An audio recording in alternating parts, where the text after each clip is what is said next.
Those companies have already paid to have products made. Hi, my name is Dr. Carey Yazeed. If you are new to my channel, welcome. And if you are returning, welcome back. Today I'm going to kind of deviate off of what we normally talk about, and I want to have a conversation about what is taking place in the landscape of DEI, specifically Target and Tabitha Brown. So as we know, this past week, Target, among other companies, so they're not by themselves, rolled back their DEI initiative. Part of rolling back their DEI initiative meant that they renamed their supplier diversity program to supplier engagement. They're also ending their REACH program, which stood for Racial Equity Action and Change. They're ending that program. And within that program, Target had made a pledge of $2 billion to work with Black-owned businesses by the end of 2025, in addition to bringing 500 Black-owned businesses, so 500 more, to their shelves. So this was a part of their initiative. And they also had pledged to bring more media exposure to those companies that they were working with. So now we have a new president in office, and they, along with other companies such as Walmart, Meta, Amazon. But there are a lot of companies. You can actually Google them, but they're out there. And so I'm not going to get into all of that because the focus right now this week has heavily been on Target and specifically Tabitha Brown. And for me, as a Black woman, I'm an advocate for Black women. I'm an advocate for Black businesses because I have been a business owner. I am a business owner. And so just to see the pushback that she got because of a video that she released. And basically in her video, she was explaining like, this is what's going on. Like, yes, Target is rolling back their initiative. But those of us who are currently on their shelves, we're in contracts with them. And for them to break those contracts, that becomes a breach of contract. And then they would owe Target a lot of money. Ironically, I haven't seen a lot of pushback for all of the other businesses that are on the shelves of Target. Everyone's mainly going for Tabitha Brown. I have heard comments that people have said on other platforms, such as the Clock app, that people have been making videos bashing her about her looks and about her age, which we know, when you start talking about people's ages, that's ageism, okay? The other disheartening part was that the people doing this were other Black women. And it saddens me that we aren't rooting for other Black women, that we're all struggling in this together. Like we aren't in a silo. It isn't just Tabitha, that there are other Black brands that are going to be impacted by the decisions that Target has made, Amazon has made, Walmart has made, and all of these other companies who are joining in, including Meta. I've really found it tickling that people have been on Meta screaming about DEI and how wrong Target is. And I'm like, do you not know that Meta rolled back theirs as well? Do you not know that Meta has let a lot of people go in the past few months? Like, again, why is Target taking all of the heat when other companies have had the same progression of rolling back their DEI programs? Why is Tabitha Brown having to take all of the heat when there are other Black brands that are on the shelves of Target and Walmart that cannot pull out right now because of their contractual obligations? Like, this is something that I think we really need to be honest about, and we really need to have a conversation about. Like, what does this look like for these individuals? I also see people that are adamant about boycotting Target but I see no direction. I see no organization. So yes, we're boycotting Target, but what are the demands that we're making on Target? Who has sat down with Target's leadership and said, unless we get X, Y, and Z, that the Black community is not going to give you our dollars? Like, who is organizing this? Who was the person who initially said, let's all boycott Target? Like, who's taking ownership for this? Who is saying that we're going to lead this initiative?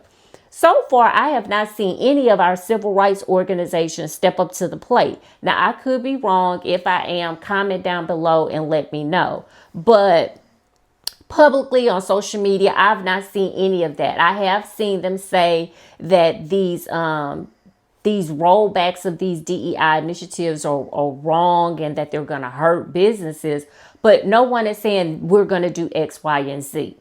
And then we have Al Sharpton. So Al goes and he does like we're going to do a buy-in at Costco. Well, I was like, first of all, Al, if you really wanted it to be effective, why not tell all of Black America so that we all could go to Costco on the same day at the same time, and we could get memberships and we could spend our dollars with Costco. Like, if we're going to do a buy-in, let's really do a buy-in. If we're going to make a difference, let's really make a difference.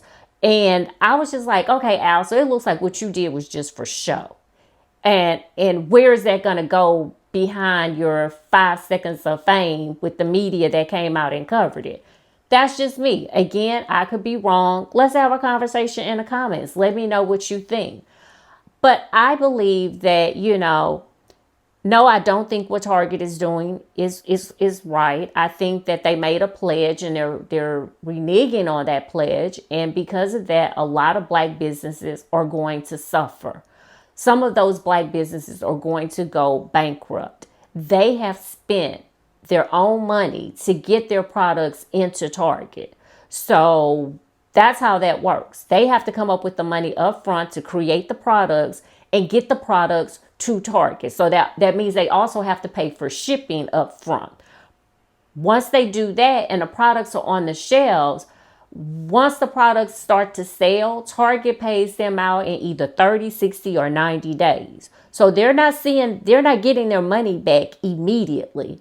So let's just imagine all of these brands have prepared for Black History Month, which starts Saturday, I think, Sunday, February 1st, Black History Month starts. So with Target announcing this, those companies have already paid to have products made. Those products are probably already sitting in a warehouse at Target waiting to be put on the shelves. If their products don't sell, they are going to lose all of their money. On top of, they have to eat the cost to either have the products sent back to them or they have to pay Target to have the products destroyed.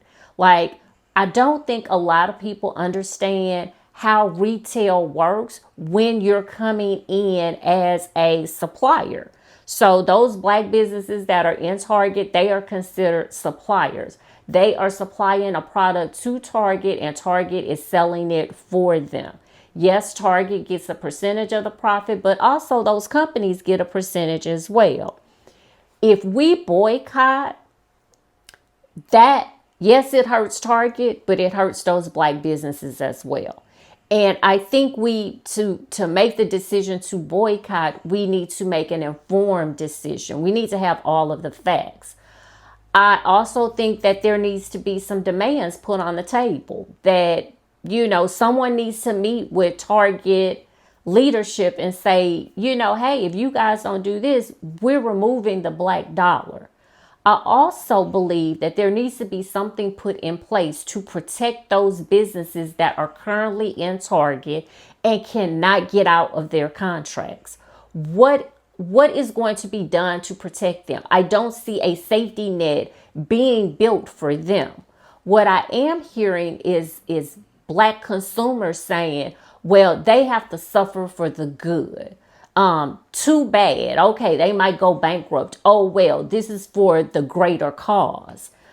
And then I have to ask you, what exactly is the greater cause? Because when we look at DEI and who has benefited from DEI, who has benefited from affirmative action over the years, it has not been blacks. It has been white women. They have been the number one beneficiary of DEI and of affirmative action.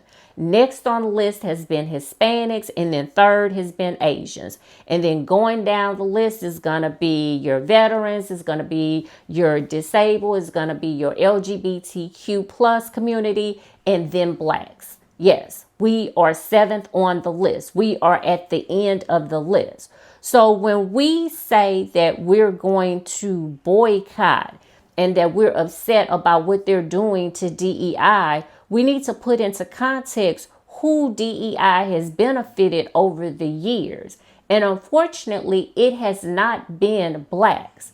Target's initiative with the supplier diversity program has been beneficial to black businesses, LGBTQ plus businesses, veteran businesses, businesses owned by disabled individuals. Like, those individuals have benefited from the Target program. But overall, when we look at DEI in corporate America, it has benefited white women. If you don't believe me, you can go on the Department of Labor. The statistics are there. There's some other statistics on different websites. You can Google it. It is there.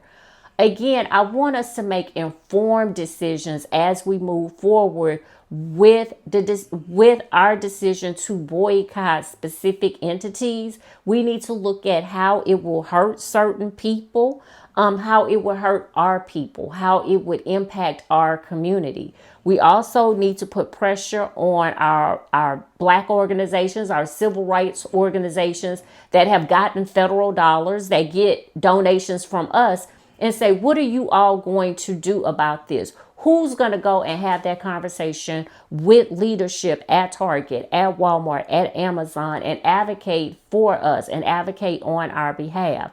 I don't see a lot of that being done. In the meantime, if you decide to boycott Target, we totally understand. I get it, okay? And my plea to you is to go on the brand's website, those black businesses that are currently in Target, go on their websites, buy their products, support them. If you decide that you are still going to go to Target, go with the intentions of buying the products from the black brands that are currently on the shelves. Support them in that way. Buy their merchandise so that they're not having to come out of pocket to pay to have their products destroyed because nobody bought them, or have to pay to have those products shipped back to them or to a distribution center, which a lot of them don't even have. So let's just be mindful of the decisions that we make. Let's make informed decisions as we move forward. And let's not allow the rage bait that is taking place on social media to influence us. Let us be influenced because we've done our own research, that we looked at the statistics, that we have looked at who is going to be impacted. And if our civil rights organizations don't come up with a solution to how to protect these businesses, at least be mindful enough of how can I help them to move forward? How can my dollar help them to survive this fallout that they are experiencing from Target, from Walmart, from Amazon, and from all of these other brands that are rolling back their DEI initiatives? So I'd like to hear from you in the comments. What are your thoughts about the call to action to boycott Target? What are you thinking? Will you continue to shop at Target and shop the black brands and the LGBTQ plus brands and the other brands that have benefited from their supplier diversity program? Or are you like, hey, they're on their own, like I'm not giving anybody my money at Target, period? Or will you go on these brands' websites, their individual websites, and support them in that way? Let's have a civil conversation in the comments. Let me know your thoughts. Let me know how you plan to move forward. But in the end, I hope that we all somewhere in our hearts, we'll find a way to continue to support these brands in however way that we see fit. Again, my name is Dr. Carey Yazeed. If you have found today's video informative, I need you to hit the like button. And if you're not subscribed, baby, what are you doing? I'm going to need you to go ahead and hit that subscribe button right now. And feel free to share this video out with others. Thanks for watching, and I'll see you next time.